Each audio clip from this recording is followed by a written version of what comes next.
Si on vous demandait de vous naturaliser? Je sais pas, parce que ça ne sert à rien. Hein.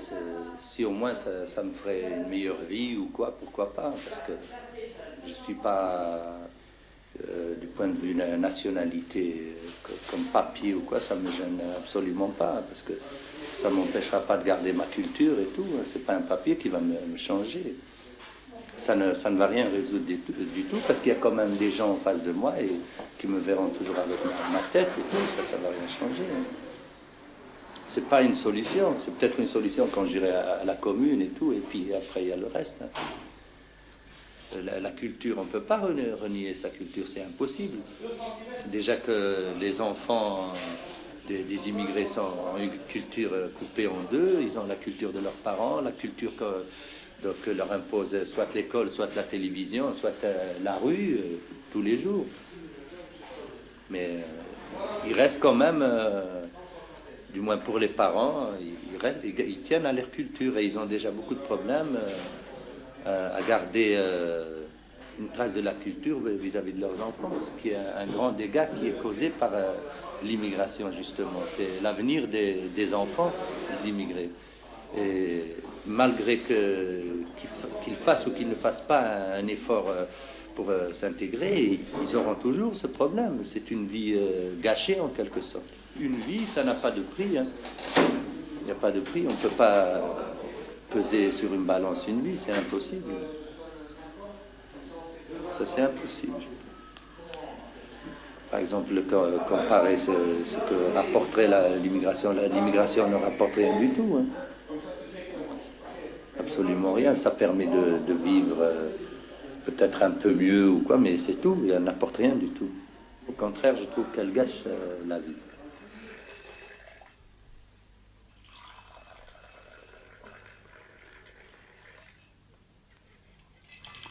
Pour vous, c'est quoi l'immigration? Nous détestons cette expérience. Nous en sommes dégoûtés. Nous aimerions être dans notre pays, mais ce n'est pas possible. Notre vie a été gâchée dans cette prison qu'est l'immigration. Oui, c'est comme la prison. Il y en a qu'on condamne à l'exil, mais nous sommes condamnés nous-mêmes. Vous-même? Oui, je me suis condamné moi-même. Je suis venu pour gagner un morceau de pain, pour ensuite repartir. Mais on nous a coincés ici. Travailler ici aujourd'hui, demain là. Nous étions jeunes, forts, en bonne santé. Il y avait du travail. Maintenant qu'il n'y en a plus, regardez le résultat. Nous sommes devenus vieux, nos enfants sont nés, ont grandi ici, et nous sommes piégés. Nos enfants disent que c'est ici leur pays. Ils n'en connaissent pas d'autre. Nous disons que le Maroc est notre pays. Alors, que faire? Vous êtes coincé? Absolument. Mais comment voulez-vous qu'on se dégage?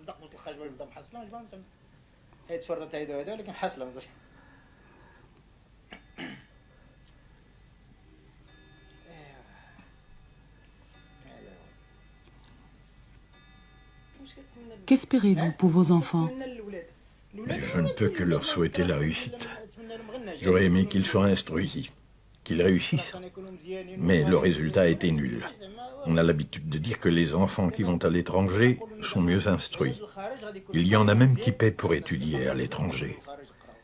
Nos enfants à nous sont nés et ont grandi au cœur de l'étranger. Et le résultat est nul. Aucun des miens n'a réussi. Les deux aînés sont fichus. Et la troisième, la voilà. Mon expérience, c'est vrai, je suis rentré ici en 65, septembre 65. Et à mon avis, ça a beaucoup changé, mais beaucoup changé. Parce que moi, je me rappelle bien, même mon patron, qui j'avais des problèmes à la commune, parce que je ne connaissais pas le français, je connaissais l'espagnol un peu, mais ça n'était pas suffisant. Et les comptables même, elle est venue avec moi personnellement jusqu'à la commune pour résoudre des problèmes des papiers. Voilà. Donc, il y avait un accueil, il y avait un amour, si vous voulez, entre, on ne se sentait pas différent des autres. Et d'ailleurs, on était bien traités. Bien aimé, quoi. Et surtout, parce qu'il nous a aidés à venir nos enfants. Il nous en a payé même, on avait en prime de moitié de de voyage. Ouais. Donc, Ouais. il y avait, je crois qu'il y avait un intérêt, sans doute, il y avait un intérêt que nos enfants viennent ici. Mais on ne pensait pas à nos enfants. Tandis qu'au fur et à mesure que les enfants y grandissent, on s'y trouvait dans des problèmes qui, si vous voulez, si je m'exprime comme ça, ils nous dépassaient, ce problème. D'abord parce que nous, il y a beaucoup de gens comme nous, de mes générations, qui ne savent pas ni lire ni écrire, on n'a pas d'école, on n'a pas d'expérience. Et on se trouvait dans une situation à confronter nos enfants à comme nous voulons, pour conserver leur personnalité, leur identité comme Marocains, celui-là qui est Marocain comme Marocain. Et ça, c'est vraiment, on a échoué, je crois, un échec total. Vous avez échoué sur ce plan-là, sur le plan de l'éducation. Sur le plan de l'éducation, à mon avis, on a échoué à 90%. Parce qu'il faut seulement voir que dans toutes les écoles, et ça, moi j'ai l'expérience, comme beaucoup de voisins, des amis marocains qui se connaissent, c'est rare un jeune marocain qui a réussi à aller à l'université. Et moi je peux dire plus, nous les parents qui on n'a pas eu l'occasion, cette occasion d'avoir des écoles, de faire des études, parce qu'il y avait évidemment à l'époque, en 46 et 47, on n'avait même pas à manger. Et donc, on n'a pas pu être scolarisé. Et nous avons une soif, une très grande soif de que nos enfants étudient et qui sortent de l'ignorance dans laquelle nous, on a grandi et nous le sommes encore.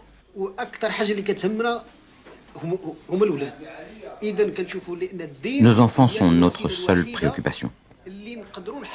Nous pensons que l'islam est l'unique moyen de les sauver du contexte dans lequel nous les avons nous-mêmes plongés. Nous nous sentons responsables. C'est nous qui les avons amenés ici. Souvent, nos enfants nous disent « Si vous nous souhaitiez différents, pourquoi alors nous avoir amenés ici ? Il fallait rester au Maroc. » Nous sommes piégés. Nous allons donc faire tout notre possible pour leur apprendre l'islam afin de conserver notre identité de musulmans, de Marocains et d'Arabes. Une identité qui nous convient à n'importe quel prix.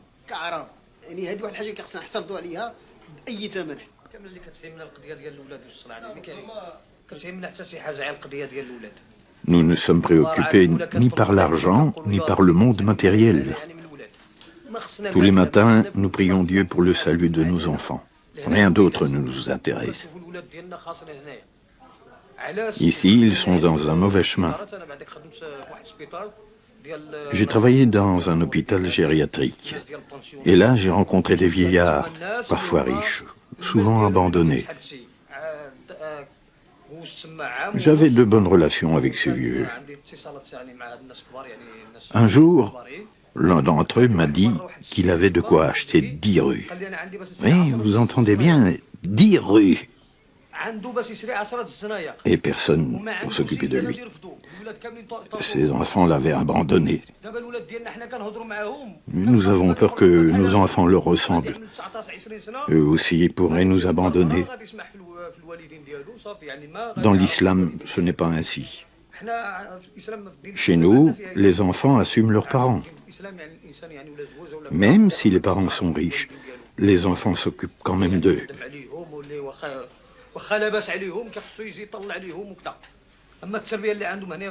Par contre, dans ce pays heureux, on abandonne les parents âgés. Ce n'est pas humain, ça. C'est comme des animaux.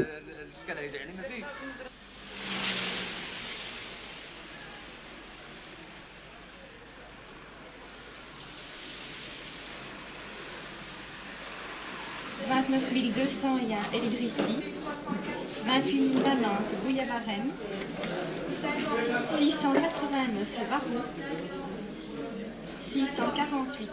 Vous voyez, on est venu ici pour améliorer nos conditions de vie. Et on Et on a tout perdu.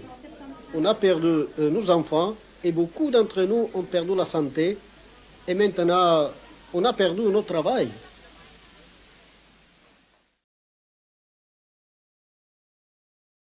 Quand vos parents sont venus ici en France, est-ce que l'intégration s'est faite facilement ou pas? Vous savez, actuellement, je le dis à certains Arabes, ce que les Arabes subissent actuellement, les Italiens l'ont subi aussi. En fait, est-ce que vous pensez que même pour les Maghrébins, est-ce qu'il y a une intégration aussi? Il y a une intégration possible, mais le problème est deux fois différent. Premièrement, les Italiens ont à peu près une même culture que les Français. Ensuite, il y a un deuxième point, c'est que les Algériens, on les a pris par le bout du nez. À un moment donné, on a dit, on a besoin de vous, venez vous faire casser la figure, etc. Et puis on a dit, on va vous faire français, que personne n'avait rien demandé. Moi, j'essaye de me mettre à la place d'un fils algérien. Je me dis, mon père a tramé dur, etc. Et puis je ne suis pas considéré.